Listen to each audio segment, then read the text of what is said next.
Olá, tudo bem? Obrigado por você estar aqui conosco assistindo o nosso programa, começando com a nossa saudação matemática, Pi. Meu nome é Alex Duarte. O tema nosso, a respeito do PET 4, é geometria métrica e de posição, continuando com pirâmides, agora a parte 2. Então agora nós vamos resolver mais exercícios do PET, fazer comentários e tirar dúvidas, ok? E no PET 4, semana 3, na página 29, o exercício 4 pede o seguinte, só para a gente aquecer a nossa mente. O desenho a seguir é de uma pirâmide oblíqua. Por que oblíqua mesmo, gente? Porque, entre aspas, uma pirâmide deitada, torta. Observa lá que a projeção do vértice, chamado de T na figura lá, na hora que você projeta lá na base do plano, que contém a base da pirâmide, não caiu no centro da pirâmide. O centro da base lá é o ponto O, caiu bem longe, é o ponto P.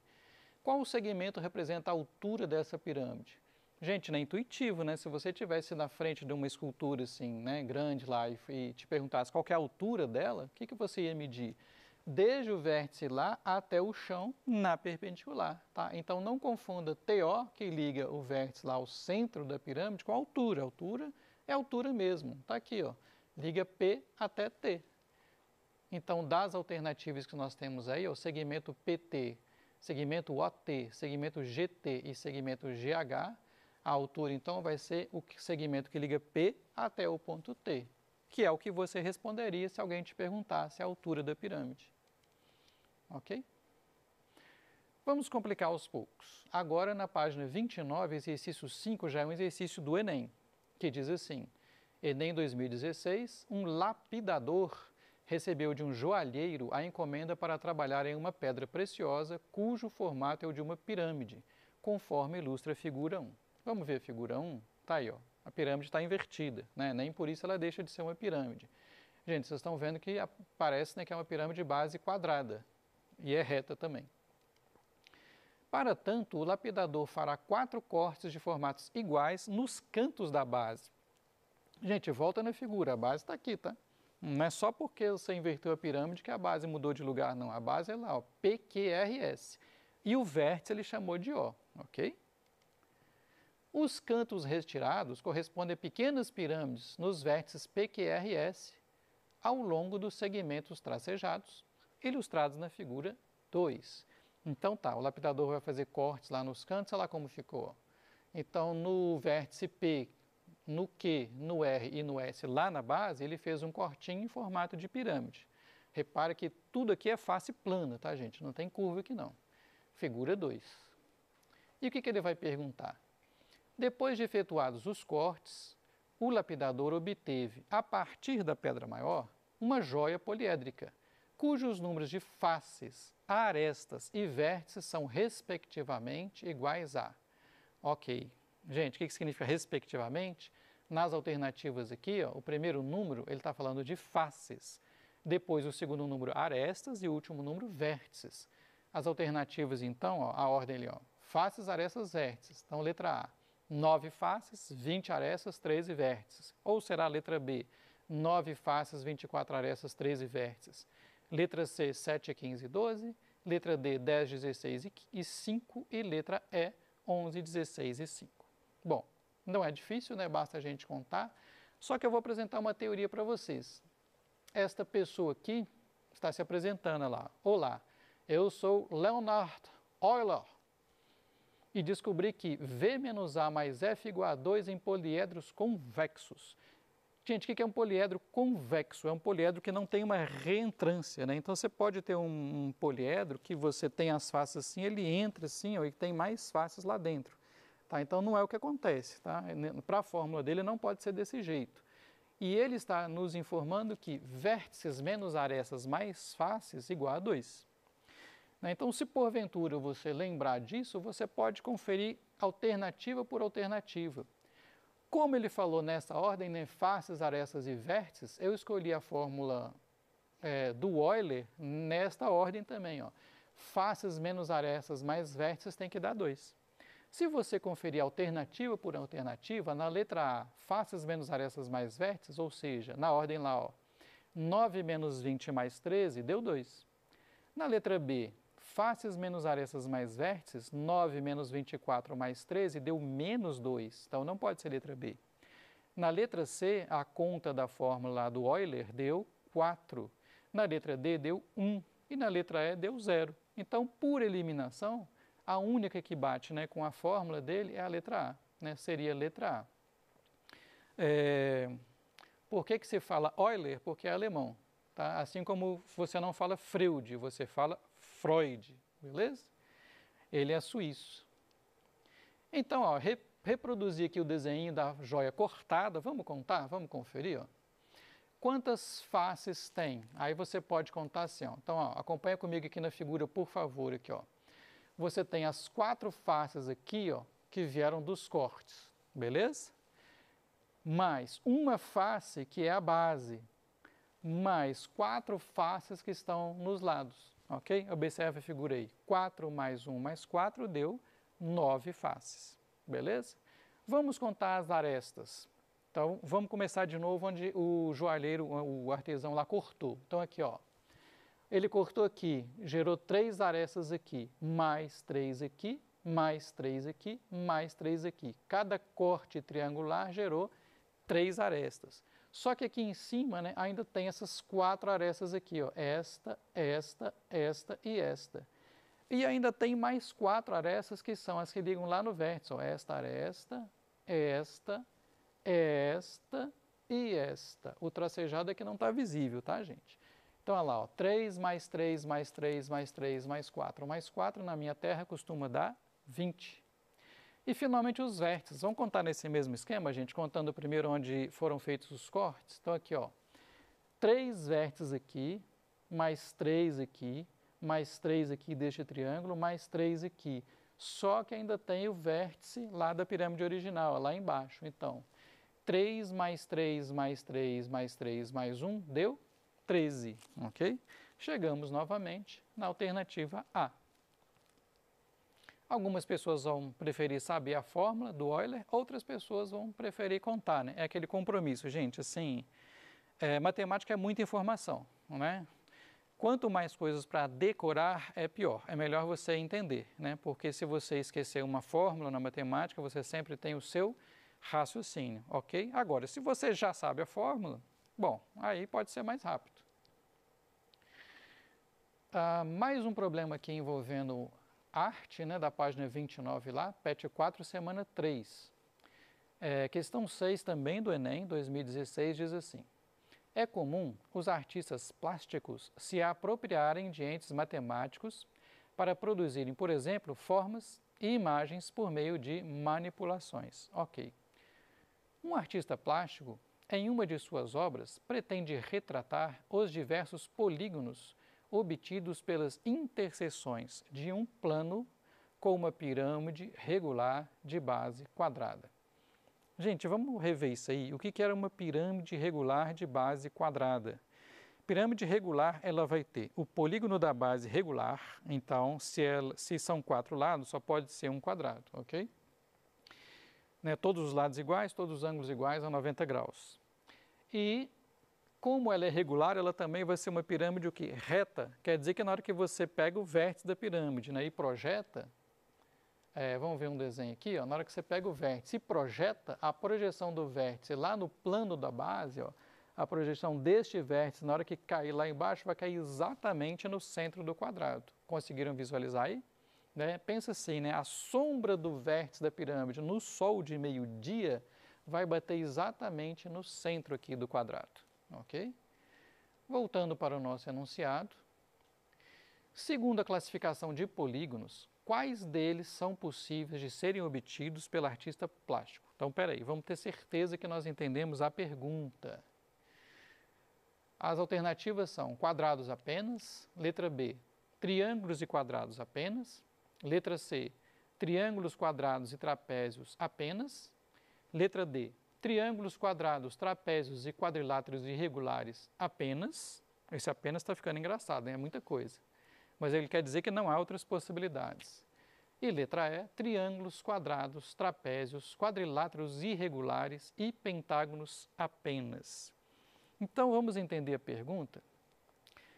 O artista plástico ele vai fazer interseções de um plano com uma pirâmide regular de base quadrada. Então, o que ele está nos perguntando? Ele está nos perguntando o seguinte: tem essa pirâmide aqui, regular de base quadrada, e nós vamos cortar esta pirâmide com um plano. Gente, isso aqui agora é um exercício de imaginação, né? Você consegue imaginar como que seria esse corte, né? Na hora que você passar um plano cortando essa pirâmide de base quadrada, será que a gente consegue imaginar o que vai acontecer? Quais são as possibilidades? Algumas são mais fáceis do que outras, né? Então vamos ver aqui uma primeira figura aqui, ó. Então se você fez esse corte aqui, ó, tá vendo? Pegando este ponto aqui do lado aqui da base, este ponto do lado da base e este ponto aqui, ó, da aresta lateral aqui da pirâmide, deu um triângulo. Não é o único corte que dá triângulo não, gente. Você poderia cortar, por exemplo, né, paralela à base, não, perdão, aí não ia dar triângulo. Mas você podia cortar do lado de cá também, ia dar um triângulo. Você podia cortar em qualquer desses lados. Você podia cortar pegando esse ponto aqui, ó, e pegando esses dois vértices aqui da base, né? Tem vários triângulos, infinitos, na verdade, né, triângulos possíveis, ok? Né, não é um corte de um objeto sólido, mas se você cortar, né, passar um plano aqui exatamente coincidindo com a lateral da pirâmide, você também vai ter um triângulo, né, matematicamente. Bom, agora sim, né, se você fizer um corte, ó, paralelo à base, você vai obter um quadrado, né? Então aqui, ó, você cortou a pirâmide aqui, vamos dizer assim, entre aspas, né, reto, ou seja, paralelo à base, o corte também pode dar um quadrado. Agora, será que esse corte pode dar, por exemplo, um quadrilátero que não seja exatamente um quadrado? Pode. Então, por exemplo, se você cortar torto, entre aspas, então aqui nós cortamos por um plano que não está paralelo à base e deu um trapézio. Por que um trapézio? Porque este lado aqui, ó, e o outro lado lá, né, nas faces opostas da pirâmide, são paralelos. Só que como este plano está inclinado, aconteceu que este lado aqui com este lado aqui não são paralelos, né? Ok. E pode dar um quadrilátero irregular, olha que legal. Nesse corte aqui a gente pegou um vértice aqui da base da pirâmide, pegamos um ponto de uma aresta lateral, um ponto interno de outra aresta lateral e um ponto interno de outra aresta lateral. Na hora que veio esse corte aqui, ó, deu um quadrilátero irregular, porque os lados opostos não são paralelos, não acontece nada aqui de especial, ok? Então, deu, entre aspas, um quadrilátero qualquer. Bom, eu não sei se era, né, exatamente o mais difícil de visualizar, mas olha só, esse corte aqui, né? Aqui nós pegamos dois pontos de duas arestas da base, pegamos de novo dois pontos das outras três arestas para lá, ó. Pegamos um ponto dessa aresta aqui, um ponto dessa aresta aqui e um ponto dessa aresta lá. Então, aí o corte deu o quê? Deu um pentágono. Não sei se dá para perceber, gente, que não tem jeito de você obter, por exemplo, um hexágono, um heptágono, né? Na hora que você corta aqui por um plano, o quadrilátero de maior número de lados que acontece é exatamente o pentágono, ok? Então, a correta é a letra E, né? Triângulos, quadrados, trapézios, quadriláteros irregulares e pentágonos apenas. Vamos revisar essas figuras um pouquinho aqui, ó. Então, esse corte é um triângulo, este corte é um quadrado, este corte é um trapézio, este corte é um quadrilátero irregular e, por último, um pentágono. A alternativa é, ok? E agora o camarada está nos falando: Alex, que tal uma espécie de resumão do que foi visto até agora a respeito desses sólidos? Um resumão do que foi visto até agora a respeito desses sólidos, porque nós vimos muitos sólidos, né, nesse PET. Então, vamos começar lá do início, né, que a gente começou com o prisma. Então, vamos ver, devagar aqui, ó. O que é um prisma? Você tem um polígono na base e aqui você tem um polígono num plano paralelo à base, ok? Bom, aqui no meu exemplo eu desenhei um pentágono. Se ele tiver em pezinho, gente, que não é esse aqui, seria um prisma reto. Como ele aqui está deitado, está torto, entre aspas, é um prisma oblíquo. Quando o polígono da base é regular, que é o que parece aqui no desenho, é um prisma regular, ok? Então, se esse pentágono aqui tem os 5 lados iguais e, consequentemente, os 5 ângulos internos iguais, aquele ali será um prisma oblíquo regular. Cilindro. Cilindro, a base é um círculo, né? E a outra base também é um círculo. De novo aqui eu escolhi desenhar um cilindro oblíquo. Vocês viram que ele está deitadinho, né? Ele não está em pé, entre aspas. O cilindro não faz sentido você classificar em regular ou irregular, porque a base é um círculo, né? Não existe círculo regular, ou por outras, né? Você pode pensar que todo círculo é regular, né? Estes dois sólidos são sólidos que têm a base, mas não têm ponta, né? Tem duas bases, na verdade. Então, qual que é a área total deles? É a área lateral mais duas vezes a área da base. Por quê? Porque ele tem uma base e outra base. Então, gente, olha lá na figura, ó, área lateral mais uma base mais outra base. Lateral mais uma base mais outra base. Por isso que a área total era lateral mais duas vezes a área da base. E o que que muda do prisma para o cilindro? Tudo, né? Aqui a área lateral são áreas no exemplo aqui, né, dos quadriláteros, e aqui a área da base é a área do pentágono. Aqui a área lateral, né, vai ser essa área aqui, ó, na hora que você contorna o cilindro, e a área da base é a área do círculo. Para sólidos com base sem ponta, o volume é o quê? A área da base vezes a altura. Gente, aqui o conceito é o mesmo, tá? Mas a fórmula muda. Por quê? No caso do prisma, a área da base é a área do pentágono, no exemplo. Se for um hexágono, vai ser a área do hexágono. Se for um epitágono, vai ser a área do epitágono. E no cilindro, a área da base é a área do círculo, que é πr ao quadrado. Bom, vamos agora para os sólidos que têm base e têm ponta, né? O primeiro que eu coloquei aqui foi o cone. Então, porque na sequência do PET foi assim, né, gente? Ó, prisma, cilindro, cone e pirâmide. O cone, a base é um círculo, né? E tem a ponta aqui. Aí você só classifica em cone reto ou cone oblíquo, né, se ele estiver deitado.